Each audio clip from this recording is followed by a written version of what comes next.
in this day and age of artificial intelligence, it's so easy to just like, hey, ChatGPT, write me a story. But you know it's not human.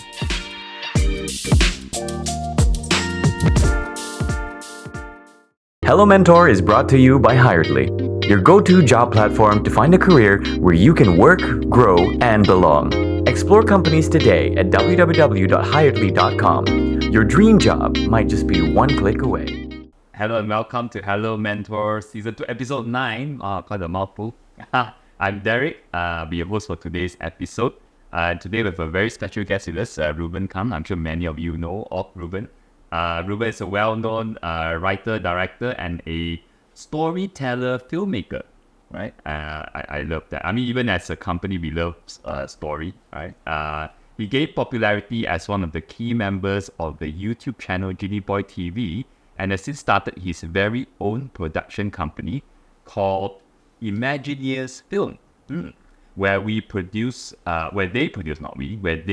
storytelling web films for clients, mainly festive web films one would see during Chinese New Year, Hari Raya, Merdeka, or Deepavali. Right. So thank you for joining us, Reuben. Thank you, Derek. Yes, I'm so, just like we were speaking before we started recording, I've known of you for a long time, obviously, and this is the first time I met. And obviously I know a little bit of your story, but I really love to dig a lot deeper. Sure. Yes. Excited to be here. It is my very first podcast. So yeah, thank you for having me. Wow. Okay. I would love to just kick off with this question. So, what's the behind the scenes story from your journey as a storyteller, and that many of the people that know you might find surprising? Ooh. So I think the internet or most some Malaysians out there, they would have known me from my YouTube days, as you mentioned. But little do they know, I started in the industry. So the whole YouTube thing started in 2012, right. But I started in the industry in 2003. Oh, so wow. Okay. this is my 21st year. Right. Yeah. So I've been doing this for 21 years. But when I started back in 2003, I was only 16 years old. Still in school. I had a classmate whose father owned a production company doing TV commercials. Right. And this was way back in the film days, very old school. So there weren't many players out there. So, and it was the days without the internet lah. So you can't research of production companies and whatnot. But when I found out my friend father was running a production house, that caught my interest, and I was like, hey, can I intern with your father? So, he was very open to it, brought me in, and that was the start of it. I was exposed to the production world, learning from directors, learning from producers, seeing how they do things. And those were the glory days of, commercial production where budgets were huge, international directors, crew of over 100. So those were the big guys. And with that exposure, that's where I knew that's what I wanted to do for a living. Right. So I furthered my studies in the whole broadcast sort of industry. Right. And I've dived into little details of I've done theater, in a youth theater company where we wrote, act, direct our own stuff. Where we used to perform in the actor studio back in the days. Right. This was before you interned or that? Right after I interned. So it was the internship that got me interested in this line.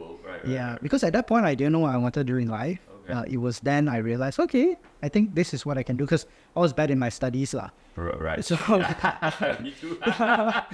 so these things I thought, okay, I could excel in. So okay, then I've done from theater, I've done documentaries, Malay dramas, animation. So I've jumped around all of those, and finally landing in an ad agency, a multinational ad agency. And that was when the YouTube thing kind of like kicked in, because I was getting bored working in an office, right, where I didn't get a chance to get my hands dirty and actually do stuff myself. So were you also doing content at this ad? no, I was a producer, so it's very organizing. I A see. lot of organizing. More of those kind of stuff. So the whole YouTube thing came about as kind of like a weekend hobby thing. Like, hey, you wanna just shoot some random stuff, and that's where I started finding that opportunity to express myself. Like, write things I wanted to write, and shoot things I wanted to shoot, and then we got lucky, I guess, and the whole YouTube channel, exploded. And then I had to make a choice between a safe job and YouTube. Right. Gladly, I chose YouTube, and that was how it all started till today. Right. Yeah, I've been doing this for 21 years. YouTube wasn't the start of it. There was a lot of backstory behind that. Right. I mean, you used the word you got lucky, and I feel a lot of times it looks like luck, but but then the amount of things that build up to that. Correct. There's a saying like luck is when opportunity meets preparation. So before the whole YouTube thing in 2012, I have like since 2003 of all that preparation that got me prepared for Yes. Let me. That whole journey sort of like prepared you to sort of catch that luck. If you were there, I mean, the luck came for sure, but you were also there to catch it, right? Based on that journey that you had. Yeah, you can say that, but yeah. Right. And I'm so super curious because how does a 16-year-old suddenly decide, I want to be intern in this production, and somehow, plus you said that, you're not doing your study. So I have this very stereotypical image of a student that doesn't like studying, doesn't appear to be very serious about their career because they don't like studying. But somehow you went to say, I want to intern this production company. Do you do a lot of writing before that? Were you always drawing? Like, do you have some kind of creative trait?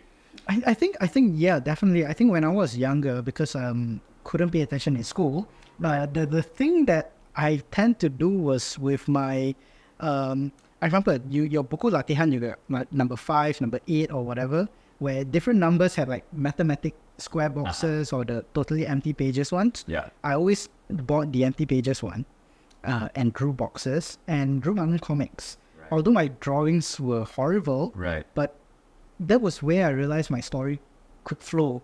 Right. When I first started drawing, it could be a story about a football player, and suddenly it became very Dragon Ball-like, and it just develops. And I think that's where I got started in terms of storytelling. Right. Yeah. Right. Because a lot of people will focus on, let's say, how well you draw, but there's the underlying story. Right? Like they've got to train you to think about storytelling and right. Correct. So maybe that's where I got started in terms of my interest in creating stuff lah. And I think also when I was in high school, the typical thing like in my generation, everybody wanted to start a band, to kau loyang. I know that. But mine was I was key when I first started learning how to play the guitar. It was about writing songs. Right. So although they weren't good, but it was where I also enjoyed writing. Right. Yeah. You basically love creating something. Yeah, that's right. Whether it's a story or piece of art, like you love creating, right? Not so much the playing of the guitar or the drawing of the comic. Yeah. But just that story, that piece of art. Correct. Right. Correct. Right. Yeah. Right. And how did you so when the whole YouTube thing took off, and obviously you were that became really popular then, as those you became known lah. Okay. Right? And you did tell me a little bit before we started recording about how you sort of become like the face of this this channel at that time, right? And then eventually you decided to stop doing that and to start your own thing. Can you tell us a bit about that part of that journey? Well, I mean, when the whole YouTube thing started again, it was totally unplanned. But when it started, we realized it was like a horse that was out of control. Like we were getting opportunities left, right, center before we could even like settle down and like realize that this is happening to us. It was just happening. Right. Like we were traveling so much, we were getting opportunities left, right, center. We were known. It was difficult for us to even have a meal outside. People would come up to us, like that sort of thing at that time. Right. It was relatively surreal to me, and truth be told, I didn't exactly like the attention. I think the inside joke amongst the close friends who know me, or people in our company at the time, they used to call me the guy who, like, who very arrogant lah. Like, cause people come, can I take a picture? No, don't want. Like, it's not because I wanted to be, like action or whatever lah. But I just felt so uncomfortable. But however, I really appreciate those who came up to me and like, I like your work, and talk to me about the work. Those were the people I enjoy talking to. But yeah, the people, I want to picture, I was like, yeah. But anywho,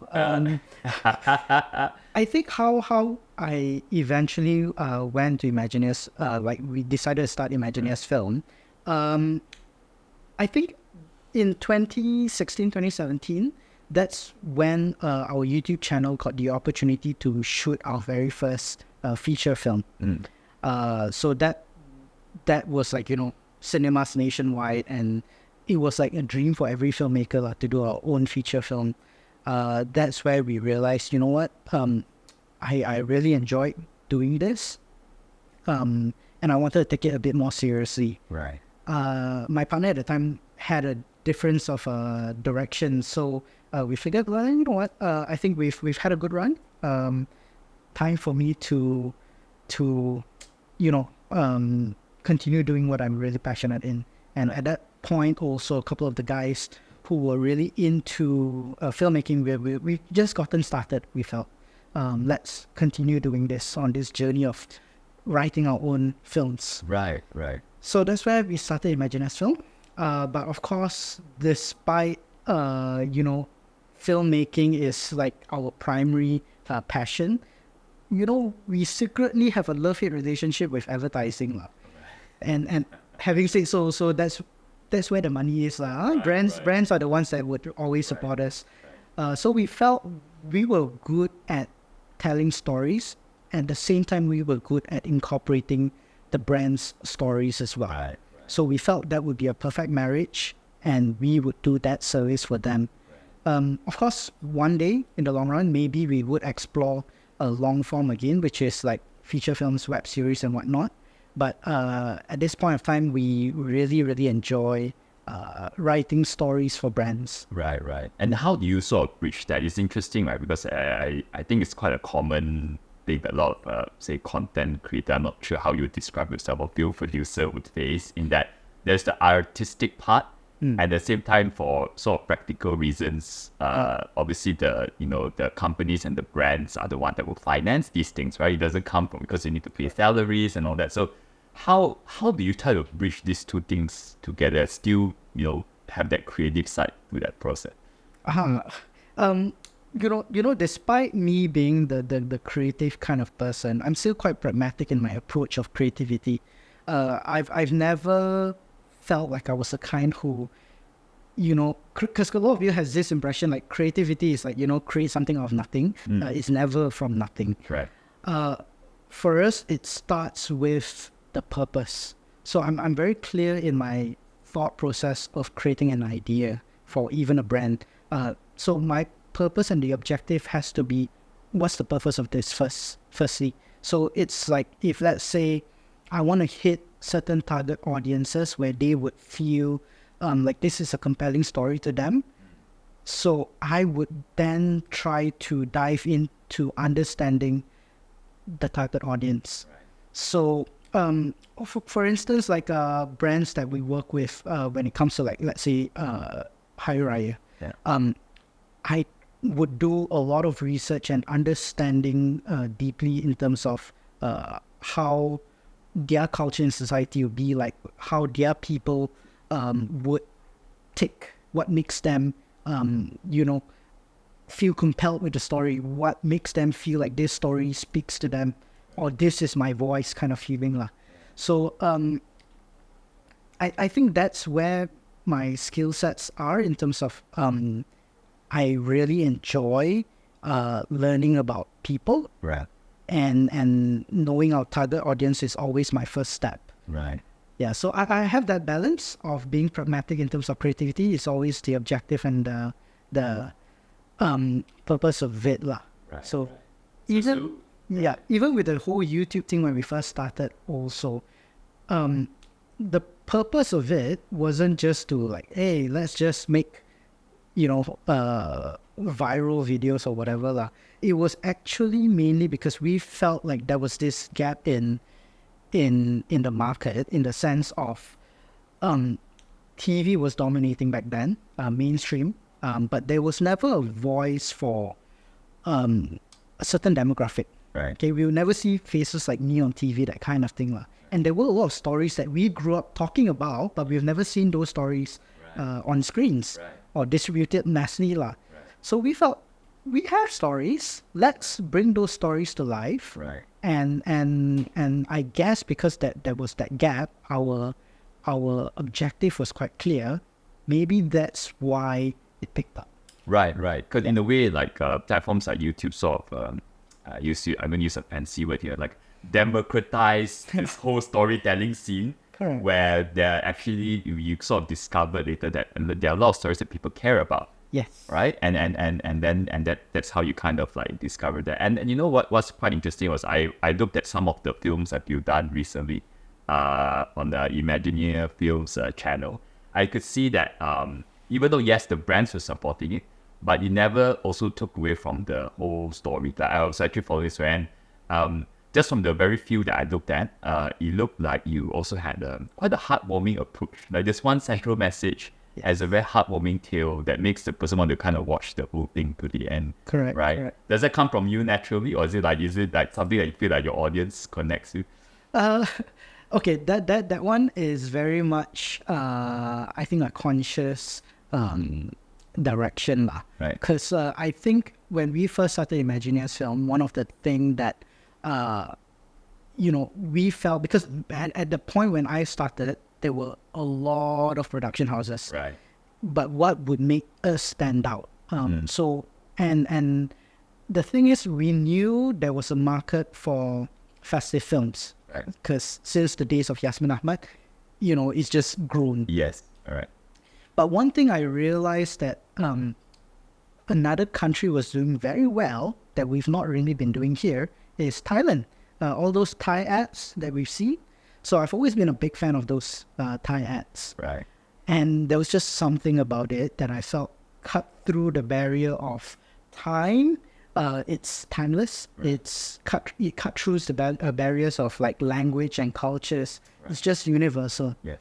So that was the starting point of what we wanted to do. We wanted to make sure we could tell those kind of tales that would cut through the barriers of culture and time and whatnot. We wanted to create something universal, human emotions. And I think one of the biggest human emotion to me would be heartfelt, truthful, heartfelt stories that inspires, that would stick to you and you would remember it for the rest of your life. And that's what we wanted to create for our brands. And that's what we told our clients, that if you want people to remember your brand forever, it's not just a campaign period kind of thing. This kind of videos will stick to you forever. Right. Yes, because people remember how they feel, right? Yes. When they watch the story. And then therefore that it becomes, right, they remember the whole film. Correct. Right. And I'm so curious, has your sort of upbringing and your background sort of influenced the way that you tell your story? Wow. Okay, was I an emo sappy kid growing up? I guess it's that's one way to ask it. Yes, a little bit. So when I mentioned I used to play guitar and like write songs, it was all those emo kind of stuff lah. But okay, aside from that emo kind of stuff, I grew up a banana. So although China outside, but totally cannot speak Chinese at all. Right. Which consequently made me mix a lot more with the Malay kids in school. And because I love football, and I used to play football all the time in my like playground and whatnot, or in school, it was always with the Malay kids. So I think I was more influenced by the Malay kids growing up. Right.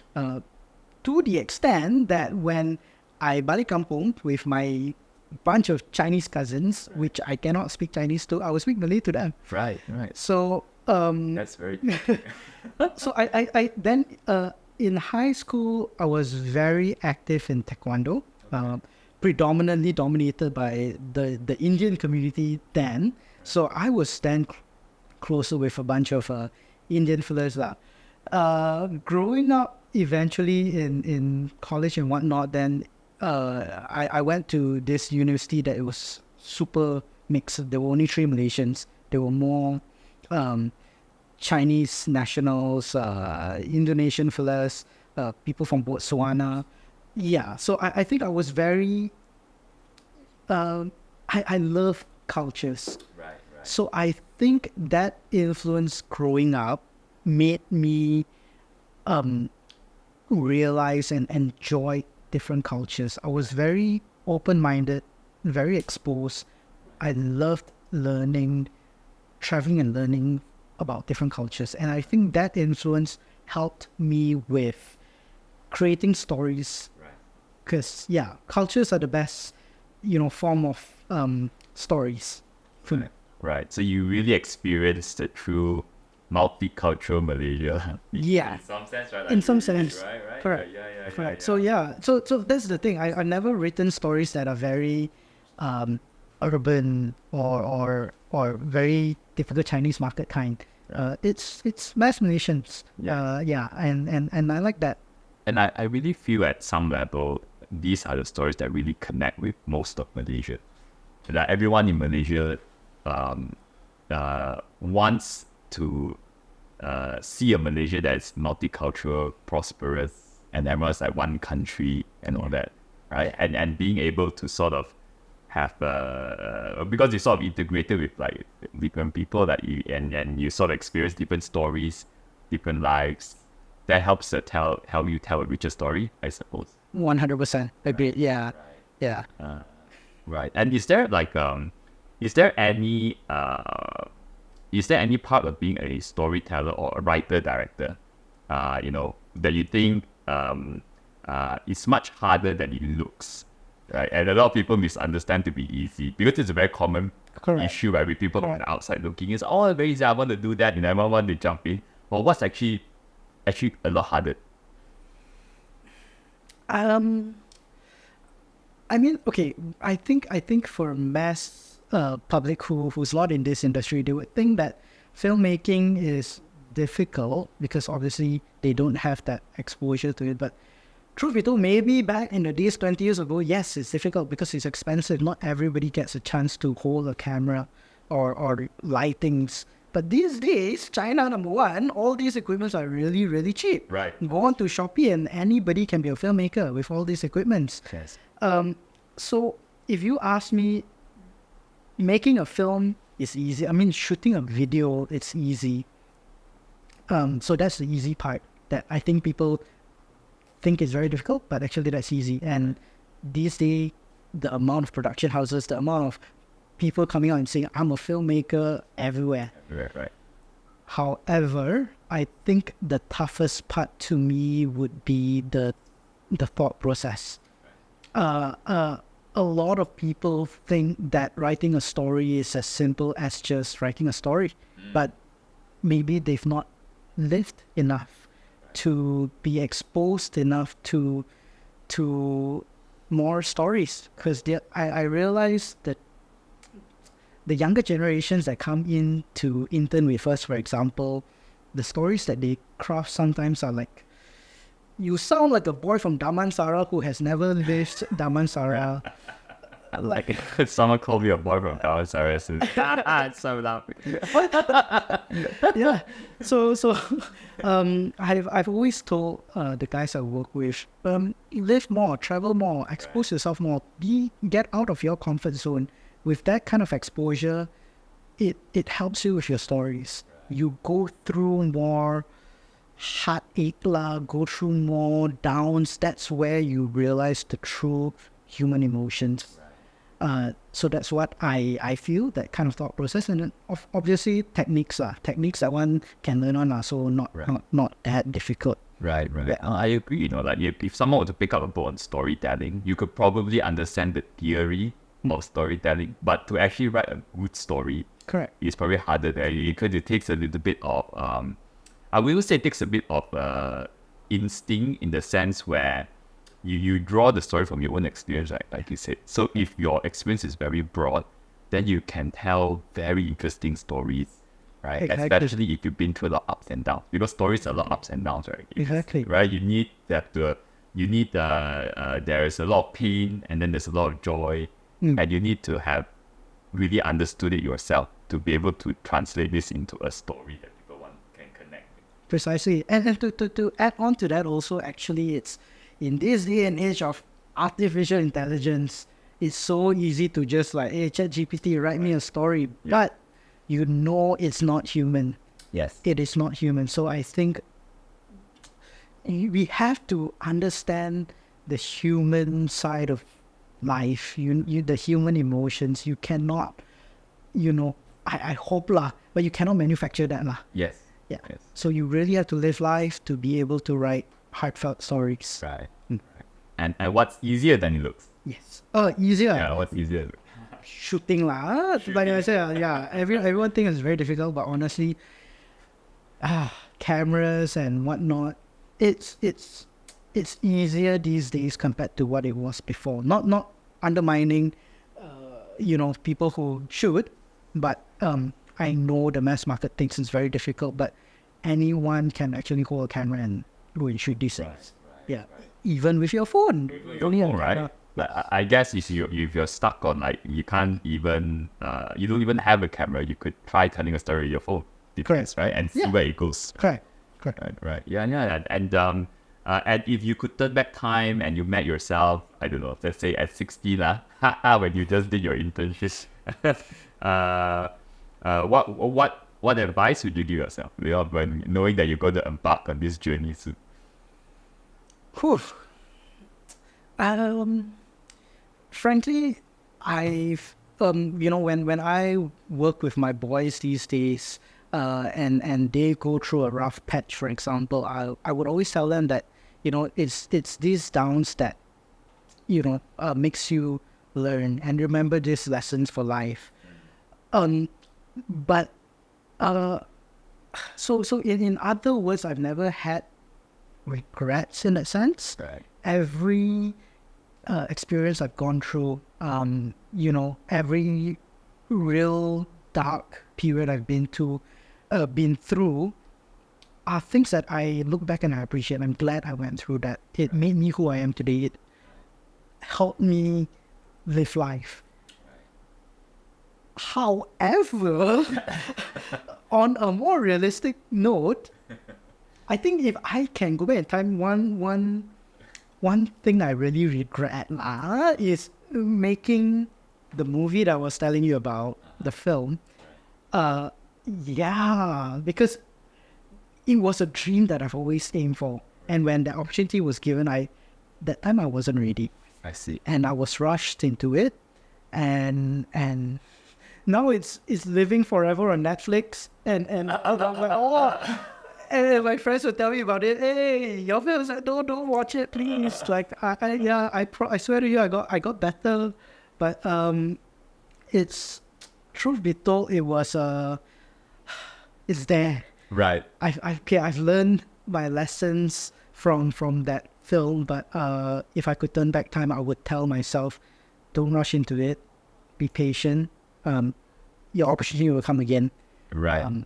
Right. Like, let's start somewhere, but it's okay to build up, right? Like, don't have to start with the big thing. Correct. Right. Yeah. And sometimes you're so kanchong, like it's like lifelong dream.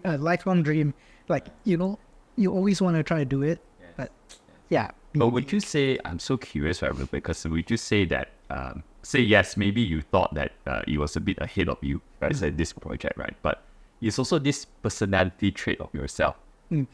That's why you are where you are now. Like, you probably always say yes to things even though you're not perfectly ready. Right? And then maybe you discover later, you know what, I wasn't ready. Unfortunately. Right. Yeah. But it is this sort of personality trait that kind of drives you to kind of where you are. Yeah. I think that's also, I don't know, a good and bad side of things. I tend to always say yes to things. I am very adventurous in that. I don't shy away from difficult, projects.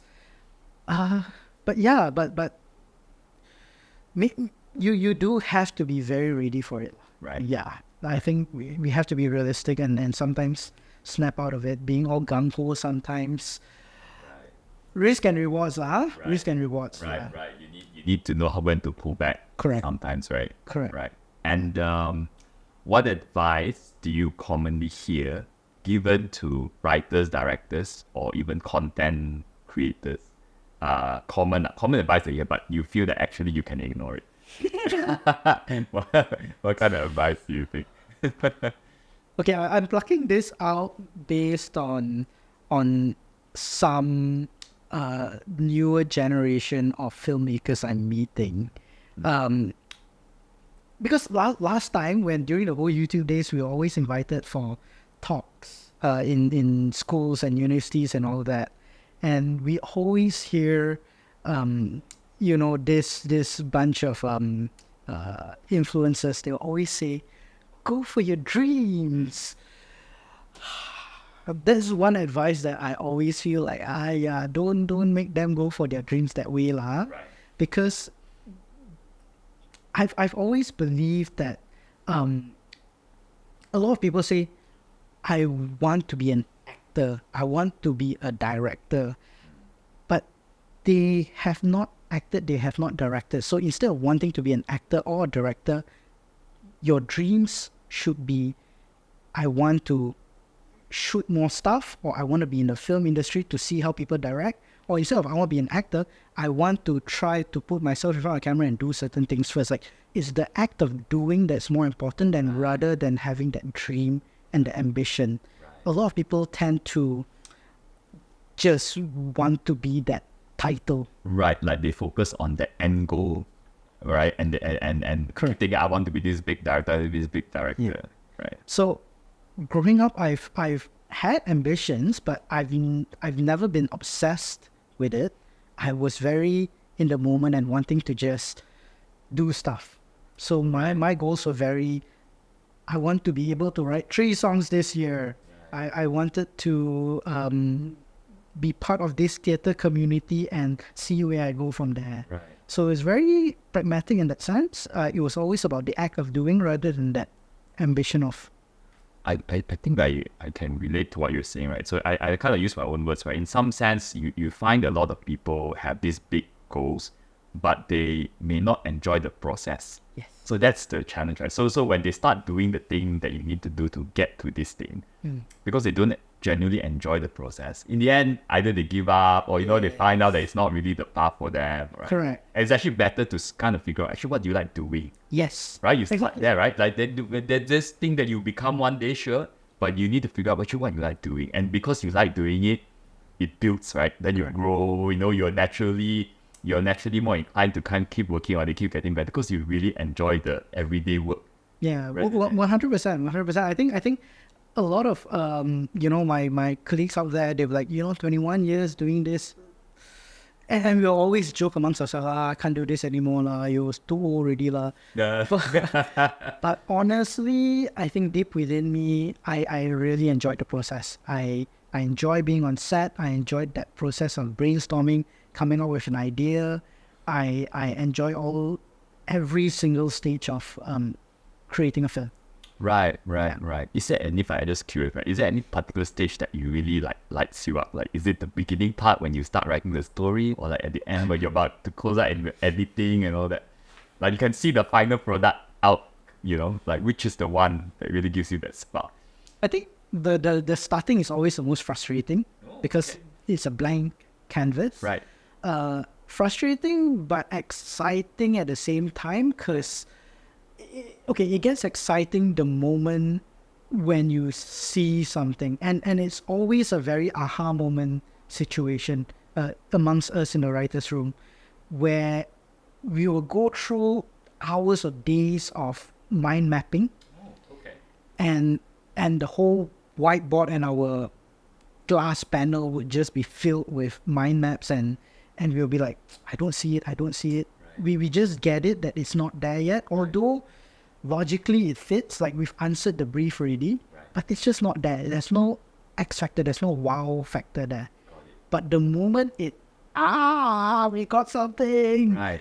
that's when the excitement starts kicking in. I see. And then the rest of it would be very hard work. Right. Finding the right actors, that process of finding the right actors, finding the right locations, crafting it out with your team of cinematographers or art directors, crafting out the setting the scene lah, we call it. On set, seeing all come to place, but you know you have that vision ready. Right. So it's about making sure that vision comes out. So that is also still that hard work process. Right. But during the post-production where the editing happens, that's when you start seeing that vision you had 3 months ago coming to life. That's when that happiness really kicks in. Right. When the music comes in, even better. And seeing it when it releases, even I that's where it still gets exciting, because these days it's on YouTube. You get the comments and seeing the appreciation you get. You get like real feedback from people very fast. Correct. Right? And I mean, sometimes if you ask me, finishing a project, waiting for your second 50% payment from your client, or reading the comments, I really enjoy reading the comments about that. That's where I feel I get my payment lah. My payment of okay, your work is good. Oh, I like it. Oh, this touched my heart. Yeah. So okay. That's amazing. Right. Yeah. And I really want to, I'm really curious about that first part you mentioned just now. So once you get the brief from your client, in terms of your process of working in client, right? So your client gives you a brief, and the brief is typically sort of say like, this is roughly what direction we want the story to take. Is that how that kind of goes? And then you have to, and it sounds like you sit with your team for days sometimes before you even start writing the story, right? Yes. Literally just actually what is the story, right? Yes. What is that? What does that process look like? Okay. Yeah. So mind mapping is one of my favorite activities to do, just because it really can branch out, and we're the kind of thinkers that we can really take something as random as a car and suddenly ended up in like Kazakhstan, but we can mind map it and find a connection between that. It's like, yeah, our mind map goes crazy. Right. So to give an example, I think one of our favorite clients that we work with, Taylor's University, they've always had these 3 pillars that they want to shout out. Number one, obviously, is education, or the act of learning. And then because it's a festive season, so it's be it Hari Raya or Chinese New Year or whatnot. Right. And the last point that they always want to try to drive, it's what's the social message. Right. So that was always our strategy going into it. Something that we came up with together. Message, right? Correct. So we felt, because the social message is important, because that's why people want to share. In these days of social media, you want to have a voice. Yes. When the things you choose to share are things that you've always stood for. So hence why we always include a social message. So one of the projects that we worked on was this video called Sedekah. It was a Raya ad starring the late Adibano. It was a story about a beggar who was going to this little warung and was asking for food. Adibano said, okay, I'll give you food. But after that, you don't get it for free. Go and wash all the plates. Like, free labor. Like, I thought you were giving me sedekah. But little did the beggar know that was what Adibano's character was doing, to teach him a lesson about, like, the cliche lah, teach a man to fish versus, give a man a fish versus teach a man to fish. Okay. But that thought process, how we arrived to that point was, it started out with the festivities first. So Raya, clichely, we always talk about balik kampung, maaf-maafan, the celebration side of it. Yes. But we wanted it heartfelt. How do we go towards that? So clichely, that's what everybody is doing, but no one really talks about bulan puasa, Ramadan. And clichely also, Ramadan, everyone talks about fasting. But another act that was often talked about during Ramadan is the act of giving, sedekah. And it is during the bulan Ramadan, all the sedekah would get, for the lack of a better word, extra pahala lah. Right. Okay, so that was the starting point of it, and I found that point interesting. And we felt like, hey, now I see this story.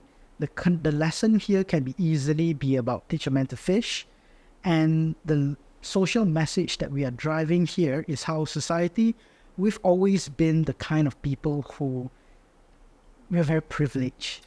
We just expect handouts. Handouts, right? Yeah. So when we saw this connection, we were like, connect the dots, mind map, Right. success. Right. And that was the starting. That's how our usual process would be like. Got it. Understanding the cliches, looking at it from a different angle. So Raya has so many cliche points to touch on. Right. What are the angles that has not been touched on? But making sure it's not a wild angle, it still connects back to your pillars. The main message, and it's something that people don't speak about a lot, but I guess a lot of people resonate with that message. Correct. Because the reason why I find sometimes when people engage on things on social media is because or engage or share is because it feels it represents their voice, like something that they want to say. Exactly. That this story told said it for me, right? Exactly. Then they engage and they share. Correct. Right? So yeah, it's something that we have to always be very conscious about. What is the word on the street? How is the sentiment of the rakyat today before we do something? Our very recent project that we've done for Etika, Merdeka, it's actually out. It's growing in terms of traction. We're very, very, very proud of it. So Merdeka clichély is always about, hey, 3 races, we all best friends. And we wanted a different angle to it as well. We are in the period of supporting local. That's the sentiment that I understand. And it was something that I felt, hey, I can twist this around because I've always been compelled with a personal story that I went through. My dad is a kind like, there's this Yong Tau Fu shop that I damn like lah. Okay? And he's like, hey, I don't like going here because this lady very, very expensive. Right. This kind of money I'm paying for this Yong Tau Fu, I can go to, like, let's say, Chili's or TGI Fridays and have a nice steak. Where I come from is I would tell him, but the money that goes to this lady supports her family, puts her kid through college. Right. And these are the little things that we don't see. Yeah. And it actually makes more sense for us to be spending that buck compared to a big FMCG who would be making, millions or more. And yeah, support the local players. So our recent video with Etika is called Gelombang. It's about a girl who wanted to go back, go and have a holiday in Bangkok instead of her friends who said, let's go to Bali. But the little bit she spends throughout her trip at Bangkok supports the local community there. So it's still about Malaysia Day. Yes. It's still about supporting local, but has a more personal message to I it. love that message. I'm also a very pro Malaysia, pro support local person. Whenever I can, if there's like a local business and something that's not, I will just That's right. prefer the local business. That's right. Yeah. Yeah. You're right. And that when you support them, it, like you said, it actually helps them with their family, things that you may not see. Yes. Right. So they may not have that big brand, but what you're doing is you're helping them with their livelihood and all that, right? Yeah. And you still get a great product, Correct. right? Exactly. And earlier you were talking about making sure that people don't aim at this big dream and be kind of really understand the everyday work, right? And you're talking about you need to enjoy that process, right? That's going to lead you to that big dream. Do you have any particular daily habits or routines that you do that you feel actually contributes to, I guess, where you are now? Actually, I'm very, very undisciplined lah. Right. I know where you're coming from with this kind of questions. Like I always hear podcasts of people like, oh, we're the 5 a.m. club. Yes. Yeah, I do an ice bath every morning. Right. Like, yeah. I can do it lah once or twice and then later. But however, I've always been a very balanced kind of person. Right. I don't work the hardest. I don't party the hardest. But I do occasionally enjoy family time versus work. I do what I love. I don't really think too much about it. It's really down to what I love. So I love my work. I love my family. I love football. So I play football like 2-3 times a week. Not because like, oh, discipline, want to be healthy. It's just that I really enjoy it. Yeah, I would try to spend time with my parents. Just doing things that I love, that balance. Right, and I'm very curious because you're obviously like a creative, artistic kind of personality, right? Do you have a lot of time alone, like space alone to think and to, like, does that happen? Or are you always like working or family and football? Oh no, I am, I do have quite a bit of alone time. Right. In the sense, but it again, not conscious. It can be sitting in the toilet, and then my mind will always be thinking about things. Such a hour. Yeah. But I enjoy my drives. I enjoy consuming content. Like podcasts and all that. Right. Watching films. I'm always watching something. I think even those free time, I don't just consume. It actually, I absorb it and process it, break it down, analyze it very subconsciously. And to me, these are the things that I take together with me to the writer's room and eventually helps me with my brainstorming. Right. That's the beauty of your work, right? Like you can be watching Netflix and you are working. That's working. Exactly. You are working, right? Exactly. At one point, I actually was lecturing for 2 years. Right. And I would go to class. Okay, guys, today, lesson is... Okay, 1.5 hours, you all watch your show. Then I just walk out and do my own things. Yeah.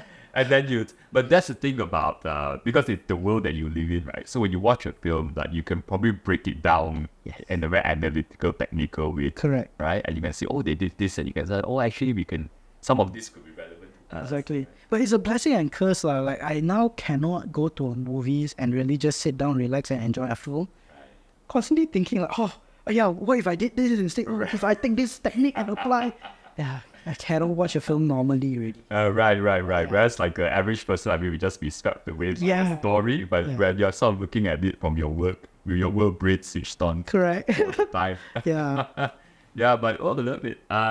Is there any particular? I mean, you said just now that these days, if you wanted to buy equipment, it's obviously it's a lot more accessible now. The cost of it.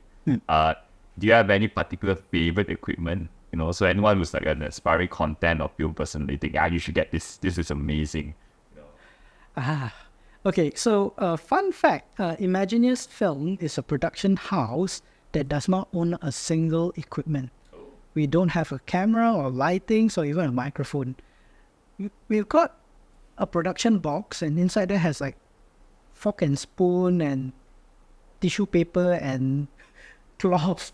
Yeah, that's all we have. Right. The reason being is I believe with equipments because it updates like your phone lah. So every year there's something new coming out. And to invest into it is just so doesn't make sense because you'll be tempted to I want to upgrade, and then you got to maintain it. So we felt like we're in that situation where that we wanted to just rent. Right. It made more sense for us to rent because every project again is different. You need all kinds of different cameras. One camera cannot suit it all. Right. So in terms of the most important tool a filmmaker should have, it's actually friends.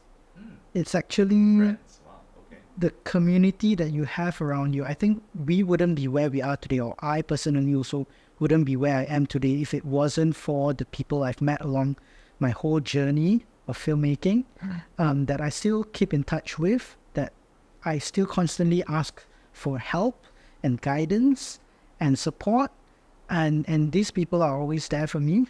And even the films that we've worked on with Imagineers Film, despite it being 10 different projects, it's always the same team. Though they may be freelancing outside, but I tend to always call back the ones that I trust. Right. and that I enjoy working with, because we've built something, and filmmaking is not a one-man show.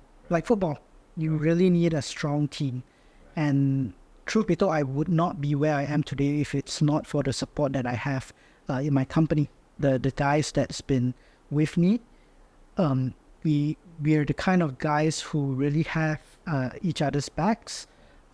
We look out for one another. We help each other to grow personally, and spiritually. But there's a strong support system in the office, and it's lovely to see. And we're very passionate about the work that we create. So they've been with me for very, very long, a few of them, and I'm very thankful for that. Amazing. I think team dynamics is super important. I mean, we are a recruitment company, so we would know that sometimes when you add or remove one person, it just completely changes the team, right? Just one person, it makes a huge difference, Correct. right? Yeah, we try to make sure that there's no toxicity that happens in the office. Also, we're very careful of that. Yes. Yeah. Yes, it's interesting that that you don't own, you prefer to rent, because I guess it's easier when as equipment gets updated, you don't have to deal with like an asset that Correct. I have to sell it, buy it, becomes world, right? Correct. And I guess in some way also, I for anyone who's kind of curious about this, it also means you don't have to start splurging on things. Yes. Because I find that one very common issue with people who are aspiring to do something, whether they're doing content or they want to start a business or something like that, the first instinct is to spend money. Yes. I always find their first instinct, like the first decisions they make is, what computer should I buy? No. Or where should I rent the office? This is one of it. But actually, these are the things that you should try not to. Exactly. Right? Exactly. I have this philosophy also in filmmaking, which is, it's a horrible philosophy, but I stand by it. So a lot of our films where budgets are limited, but if let's say I really want a certain kind of car, a certain kind of prop, a certain kind of something, my philosophy is back, borrow, steal. Okay. However you want to get in, you got to back, borrow, steal, make it happen. Yeah, it doesn't need money. Not everything requires money. Right. Yeah. Yes, I agree. No, I love that, right? So that in short, that means there are ways for you to figure out to get what you want, right? Not everything is, I need a lot of money to do things. Exactly. Right? Yeah, I do agree. And what's the, and you've been, doing this, 20 years? And I'm sure you're learning all the time, right? I'm sure you made mistakes, you change mistakes. It's a very common part of this journey, right? But most recently, what are some big things you sort of change your mind on?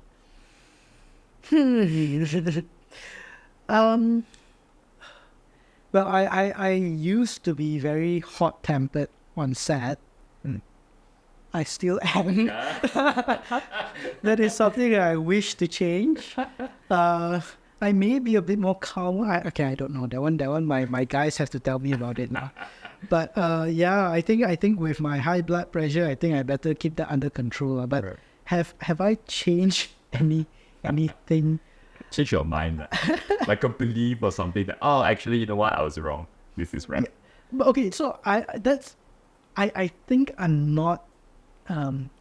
Again, I shouldn't be talking about myself like that. I'm not sure, but I hope I am like that. I don't mind being wrong. Even amongst my team, even with the interns, sometimes when they look so scared to tell me something, and like, hey, if you knew I was wrong, tell me lah.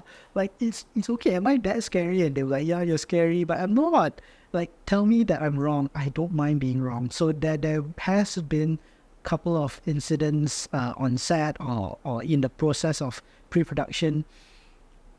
I've made bad judgment calls, and I'm not the kind who would like, you know what, I'm the boss, I'm right. It's like, it's never like that. I would tell them, okay, I'm sorry, I'm wrong. Okay, you're right. Let's change it. So one incident, no. Many incidents, yes. So to pinpoint one, I don't remember. But yeah, there has been a lot of incidences that I'm, came to terms that I've been wrong. Right. Yeah. Right. I'm very curious. I mean, I experienced this too, right? So talk about the same interns or junior people. So even though, let's say, you are generally open to hear feedback, but there is still some kind of power distance. When they look at, oh, that's Reuben, like is this big hotshot guy that's done all this, right? And then I don't know, like, do you try to actively reduce that power distance a little bit? How do you do it? Oh, how? It's not very, like a conscious thing, because I think by nature, I've never really put myself up there. I think I tend to be very close and personal with all of my stuff. It really doesn't matter the ranks and whatnot. We would play games in the office. We would go out for football games or whatever activity, and I don't think they see me as that. I hope so lah. But I've never done anything actively to try to change that or anything. It's not I don't think it's an issue, because I've always felt like I'm one of them. I will always have lunches with them, in a kopitiam with them, and You seem like super down to earth guy, but I guess sometimes it's like especially because many of them might know you by reputation first. Correct. So they build up this image of you, and then so that then so that distance is naturally there. But it sounds like you do try to break, and you try to be normal, right? Like, don't even need to try. A really quite chill, normal person. Chill, normal. And so you make a lot of films for companies, obviously. But if you were to make your own film, let's say, imagine this, right? So you're going to make your own film, your own story, and imagine this film goes viral, right? That's your next big hit, right? And this film is going to carry a message, a social message, like you said. What message would you want it to carry? That you want, say, most people to know, Malaysians or Asians? Well, I mean, I think I've over the 20 years I've been doing this, I've always had like, I will go to my team now. Always like, okay, feature film idea, and then they're here we go again. Every other month, I would have a random idea that I want to try out. But at this point, if there's something that I think I would be very passionate to touch on, which I feel could be very difficult to touch on, so hence that dream, would be the polarization of not just our country, but where the world is. I think we have been more polarized than we've ever been. And it's more apparent than ever these days. And I've always felt like that's because I always believe in the human language. There's more than just languages that creates these barriers. We've got so much more in common than the differences, but despite us having the differences even, it's fine. Embrace it. Be open to differences. So if I were to do an idea or whatever, I would tell a story of why certain things are important for a kid in Kelantan versus why certain thing is important for a kid in Damansara, for example, and the commonality that they would see is there. And it's about understanding one another. So hence why I've always liked to tell stories that are of a certain group of people, so that once it reaches more people, they realize, hey, we're not so different after all. It's more of like a story of, you're right. I guess maybe many people tend to naturally notice what's different, but actually you're probably like 90-95% the same. Like human needs are the same, and I always believe that if you were to grow up in their shoes, you might be like exactly right. So because everyone has their own path, right? Correct. And then everyone can kind of see this, that we have a shared common thing about all of us. And actually what makes us different is what makes us interesting. Exactly. Right? It's okay to be different, and we should embrace that. Yes. I really love that. What's one of the most memorable or surprising reactions you receive from your audience? Because you said like when you post stuff, you do read the pay comments. attention to the comments, which I'm not sure whether that's a good idea or not. But Okay, I think one of the proudest we've done goes back to the film that I mentioned earlier, Sedekah, Right.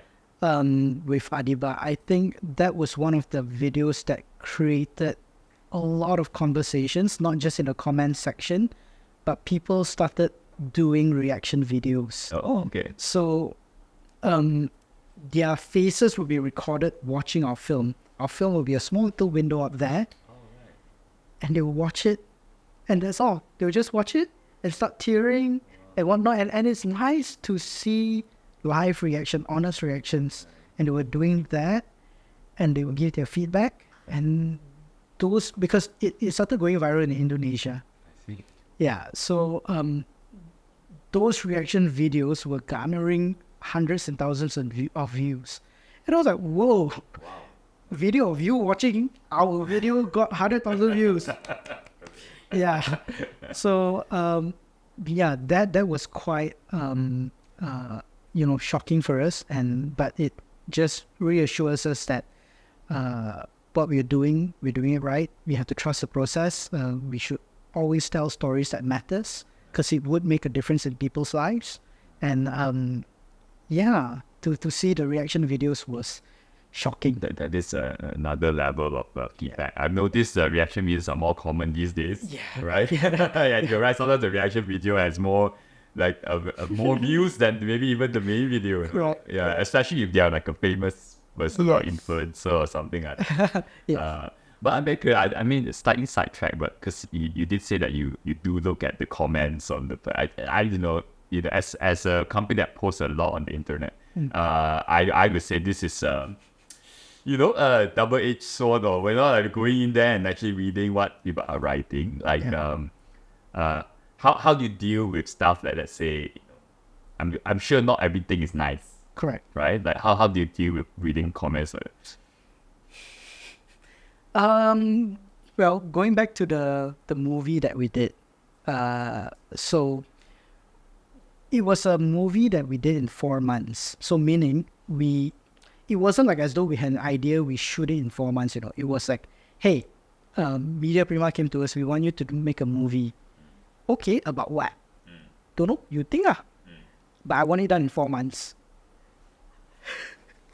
So we had no idea that you had to do a movie in 4 months. Commercials don't get done in 4 months. So yeah, we did the whole thing in 4 months.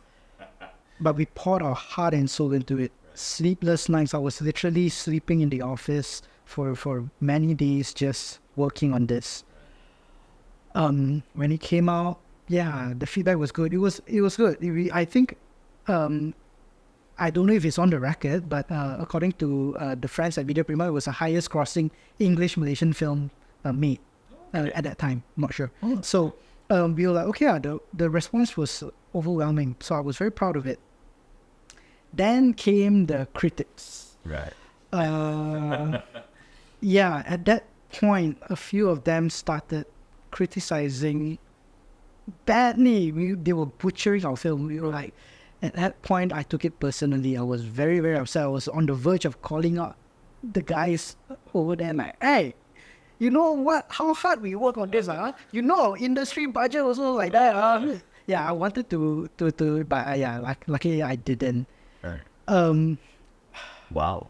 I took it very personally. I was actually very upset by it. I kind of like shut myself out from the world for a while because of it. Very upset myself.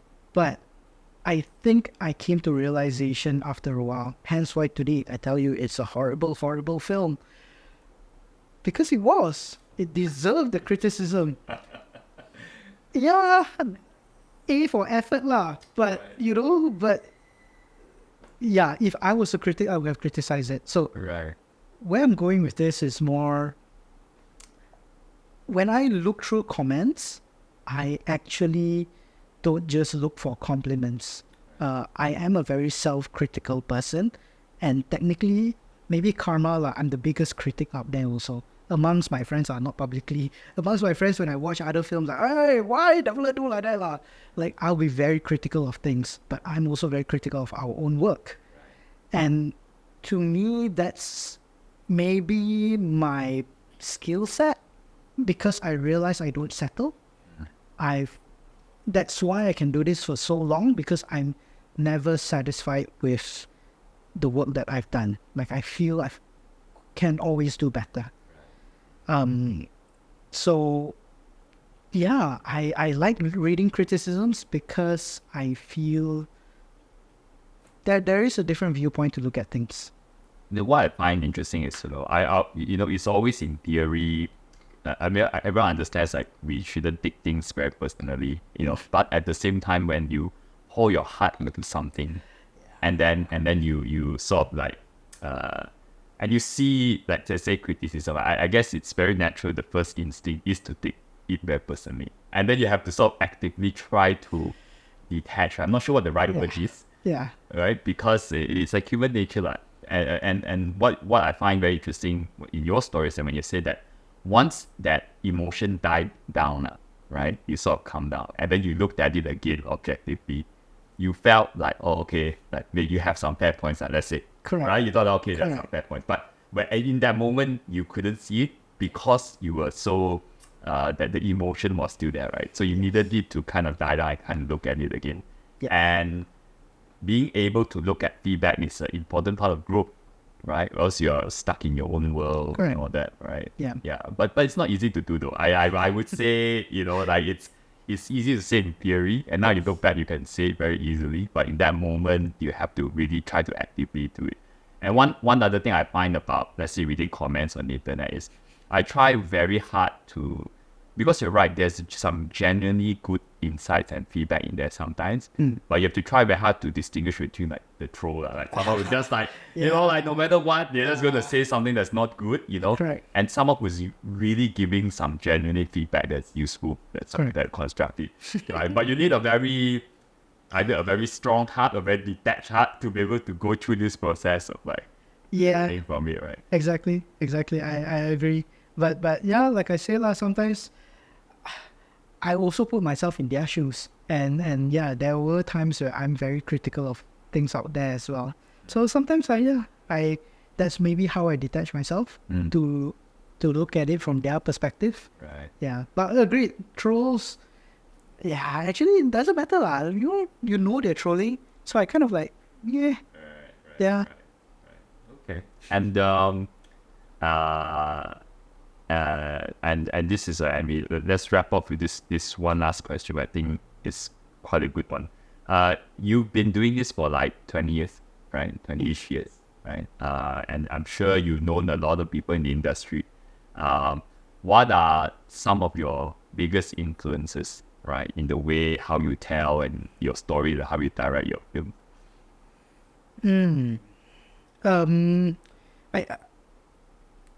For me personally, as a person, I think I had a lot of mentors growing up. Could be my taekwondo coach growing up, or a senior that I had in this youth group who was the most organized person, that made me realize, hey, guys can be organized too. At that point when I was like a 13-year-old kid lah. Yeah, I think I gained so many mentors growing up. But as a filmmaker, also a lot. But one guy that I am a big fan and admirer of his work is this guy called Tano Chai. Okay, Tano Chai runs a production company called Phenomena. Okay. Over in Bangkok, and many people would not have heard of the production house or his name, but you would know his work.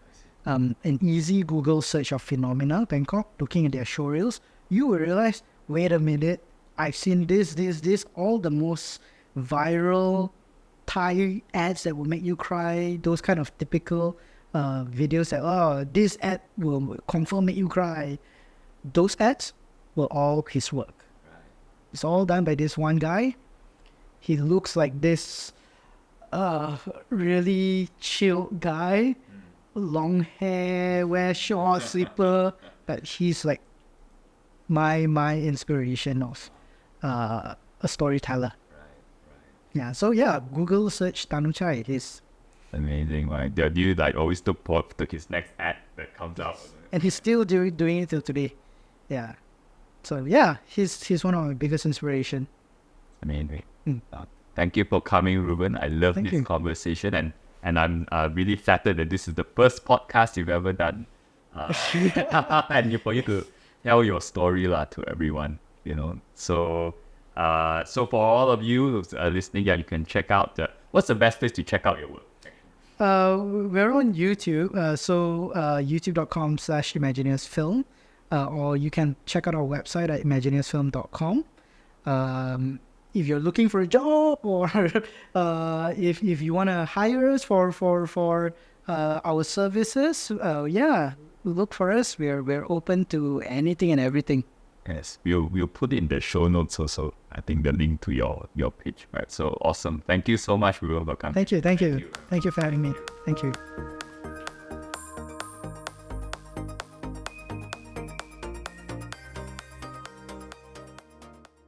Hello Mentor is brought to you by Hiredly, your go-to job platform to find a career where you can work, grow, and belong. Explore companies today at www.hiredly.com. Your dream job might just be one click away.